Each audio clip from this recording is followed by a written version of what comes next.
a gente viu há pouco, né, o Cruzeiro chegou a divulgar o seu balanço, né, e aí naqueles 1,2 bilhão de prejuízo que apresentou o Cruzeiro, né, então já havia todo esse cuidado, né, e muito também por conta do investimento que fez o Pedro Lourenço, né, Claro. E aí essas dívidas, elas tiveram um valor aumentado, né, pelo investimento que fez o clube e todo esse aporte, então a gente entende que a janela de transferência também pesou, né, e a gente acompanhava também dentro do que vocês já falaram, o caso do Cruzeiro em comparação ao Atlético é diferente por conta da recuperação judicial, né?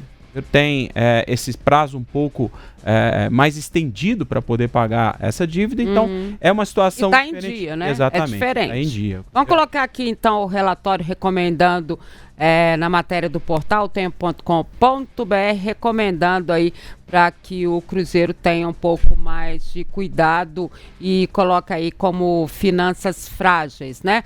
O relatório aponta finanças do Cruzeiro como frágeis, com atenção para o aumento da dívida. Enquanto os ganhos cresceram 46%, ao débito teve um salto aí de aproximadamente 43%, né? Você pode chamar de débito, investimento, seja lá como que você queira colocar essa situação, né? Com grandes aportes efetuados desde 2024, né? Aí, obviamente, quando o empresário Pedro Lourenço assumiu a SAF, as finanças do Cruzeiro ainda estão longe do ideal, mesmo vendo um crescimento das suas receitas, as despesas e o montante da dívida também aumentaram. Sobe aí para a gente continuar. Conforme o relatório Convocados, o desempenho financeiro do clube em 2024, apresentado no balanço financeiro, é considerado frágil. Tudo foi direcionado ao futebol, mas é preciso ter atenção ao crescimento das dívidas, porque as receitas terão sempre um limite de expansão, né? As receitas têm um limite e aí as dívidas têm essa recuperação. Para se ter uma ideia, em 2023, o clube empresa, ainda administrado por Ronaldo Nazário, né, o Ronaldo, o Fenômeno, tinha uma dívida de 817 milhões de reais, tendo acumulado uma receita na casa dos 255 milhões de reais. Em 2024, os débitos foram para quase 1,2 bilhão de reais, temporada em que a arrecadação foi de 371,5 milhões de reais. Ou seja, ao mesmo tempo em que as receitas cresceram 46%, a dívida teve um salto de aproximadamente 43%. A arrecadação envolve direitos de transmissão, patrocínio, transferência de jogadores e venda de ingressos. A dívida engloba empréstimos, contas a pagar e acordos trabalhistas, por exemplo, que sobraram todos aí, né? Esses acordos trabalhistas já daquele terror, né, que aconteceu com o Cruzeiro e tudo mais. Para os análises do relatório Convocados, o Cruzeiro tem um resultado operacional muito baixo. Essa métrica, né, essa medida financeira é a da lucratividade, tá? De uma empresa antes de considerar os impactos aí de juros, impostos, depreciação, amortização. Isso se dá especialmente pelos aportes em contratação de atletas para o time profissional, que somaram aí 333 milhões de reais em despesas, contando aí o desembolsado em gastos com outros clubes e pagamentos de salários, luvas e comissão. O caixa após as contratações foi de quase 189 milhões de reais negativos. Isso aí tem a ver, é o seguinte, para a gente transformar isso num resuminho. Seguinte, o Pedro assumiu e fez um aporte financeiro para que pudesse mexer no time, que precisava de qualificação, e foi o que ele fez, né? Qualificou o time. Essa dívida está aí escalonada nessa recuperação judicial, e ele fez um investimento aí grande, né? E obviamente nesse primeiro momento ele não teve um retorno ainda da parte financeira, de vendas e tudo mais. Então por isso que existe essa recomendação, né, desse relatório, para que o Cruzeiro tenha cuidado, fique atento às dívidas, certo? E essa definição é boa, né? Com relação à situação frágil. Isso. Se a gente for pensar do lado financeiro do Cruzeiro, né?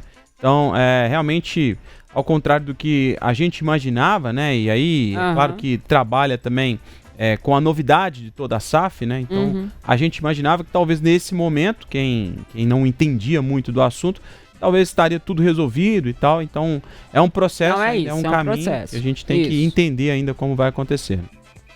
Agora aqui, só uma atenção, quando se diz frágil aí também. É que, beleza, aquela dívida antiga, ela tá em recuperação judicial. Essa daqui pra frente, não. Não. Entendeu? É outra coisa. Então, é por isso que tem que ficar realmente muito atento, né? E ver, mas, por outro lado também, todo mundo sabe que havia a necessidade, assim, emergencial de se investir no futebol do Cruzeiro. Com o time que tinha, não ia chegar a lugar nenhum. Não é isso? Isso, e o Pedro, né, Daniel, quando ele esteve aqui com a gente, o Pedro Lourenço, ele falou, futebol é muito caro, eu não imaginava que é muito caro. E ele, com certeza, ele deveria estar falando disso, né? Você coloca dinheiro, demora para vir o tal do lucro, ou uma coisa normal que as empresas trabalham, né? E falou futebol, né? Falou esse troço. Na verdade. Esse troço é muito caro, né? E realmente o troço é muito caro. Para se estabelecer, aí depende do objetivo, né? Depende do objetivo. Se você quer brigar realmente por alguma coisa, é caro, é muito caro. E com esse aumento aí de, vamos dizer assim, do investimento, né? De Palmeiras, de Flamengo, desses clubes, aí vem Bragantino com a multinacional também, etc. Você tem que acompanhar. Ou você quer ficar para trás, ou você vai acompanhar. E para acompanhar é caro. E aí a gente pega o Cruzeiro, já tem uma dívida que está negociada. Uma dívida que começou de novo. E ao mesmo tempo tá, como a gente falou do Atlético agora há pouco, o clube em campo. Jogando aí Copa do Brasil, Brasileiro, e para disputar, né? Torcida do Cruzeiro tem uma expectativa por essa janela que o Cruzeiro vai contratar. E vai contratar para agregar qualidade ao elenco. Ou seja, grana, né? Vai ter que sair grana. Essa é a grande preocupação, né? O Alisson Borges aqui pelo youtube.com/otempo, youtube.com/@otempo esportes, mande a sua mensagem, dê seu like, se inscreva, responda as nossas enquetes aí. Ele tá falando o seguinte, que o torcedor de Atlético e Cruzeiro, cadê, gente? Vai chegando e vai sumindo as que eu estou. O torcedor de Atlético e Cruzeiro precisa entender que para bater de frente com algumas equipes é necessária a criatividade, investimento na base, pois os outros faturam muito e devem pouco. É porque o investimento, né? A base do Cruzeiro também não estava bem. Aí o pessoal vem, mas tinha Vitor Roque, tinha Estevão, Messinho, não sei o que lá, não sei o que lá. A gente sabe as condições em que esses jogadores saíram daqui, né? Então a base tinha os seus problemas, também passou por reformulação, assim como a base do Atlético também.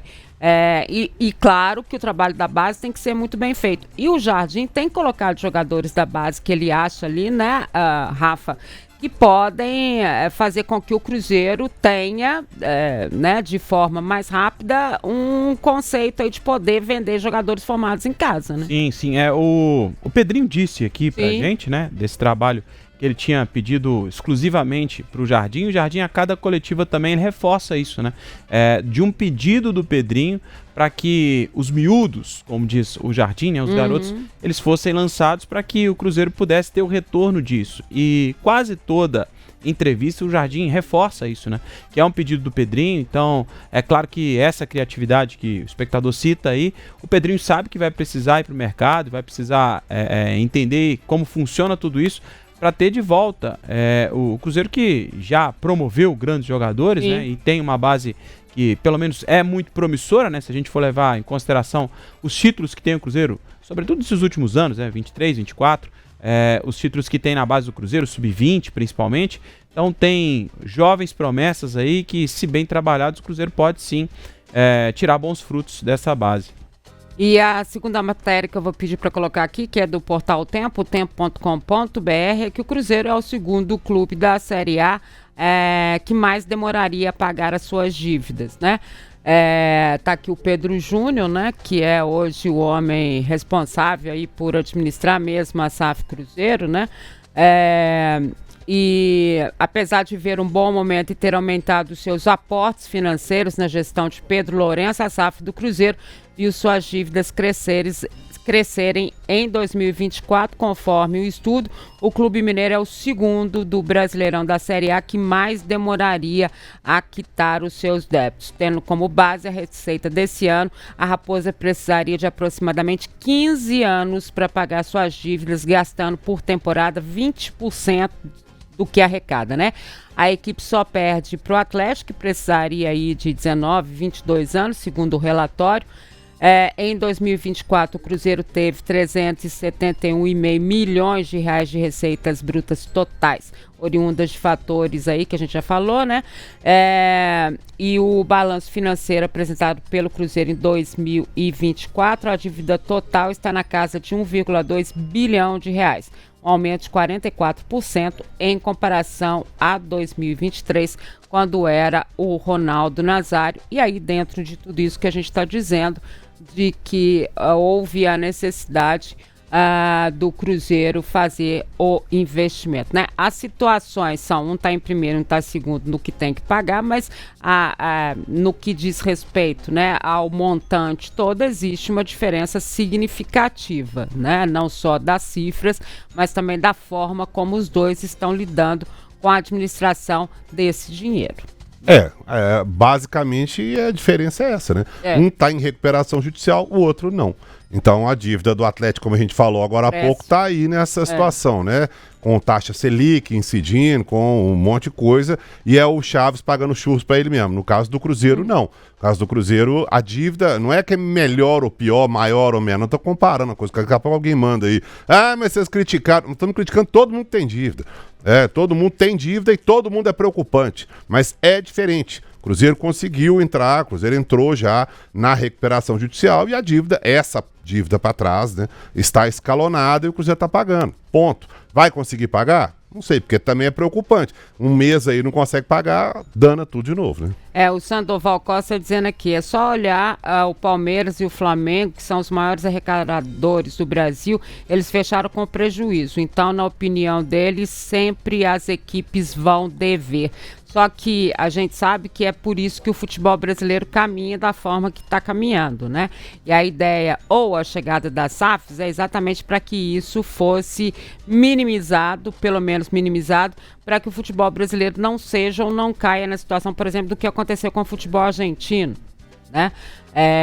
Claro que a gente sabe que depende de toda uma situação econômica do próprio país, e todo mundo sabe, né? Nós todos os trabalhadores sabemos qual é a situação, mas a recomendação sempre de se ter um cuidado, ela é extremamente válida, né? E é isso que esse relatório faz em relação ao Cruzeiro. E a gente mostrou aqui que todos os clubes, de alguma certa forma, eles devem, né? Depende do que é. Por exemplo, você mesmo citou que o Flamengo e o Palmeiras têm uma arrecadação grande. Isso acontece o quê? Minimiza o débito e receita ali, né? Diminui mais do que Atlético e Cruzeiro, por isso que eles não estão nas primeiras posições. Mas, Odimara, quando você vai e fala sobre a recuperação judicial, ela também tem um prazo para ser quitada. Sim, 10 anos. Pois não, qualquer dívida de SAF, o clube que se transformou numa SAF, ele tem 10 anos para quitar tudo. Exatamente. Aí agora, quando você chega a esse relatório e que ele prevê 21 anos e 9 meses para o Cruzeiro, 22 anos e meio para o Atlético, mas como é que vai ser feito isso? Então por isso que a gente não... Entendeu? O Atlético tava falando em 5 anos, né? É um milagre que eu não sei de onde vai sair.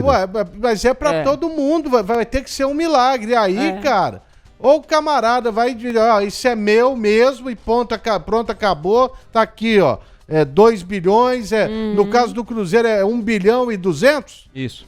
Toma aqui, pronto, acabou e pertence saudações. Aí depois vê o que faz. Porque realmente, eu com o clube SAF, eu não tenho preocupação nenhuma, porque tem um dono. O discurso é o mesmo. Sim, o discurso deles é o mesmo.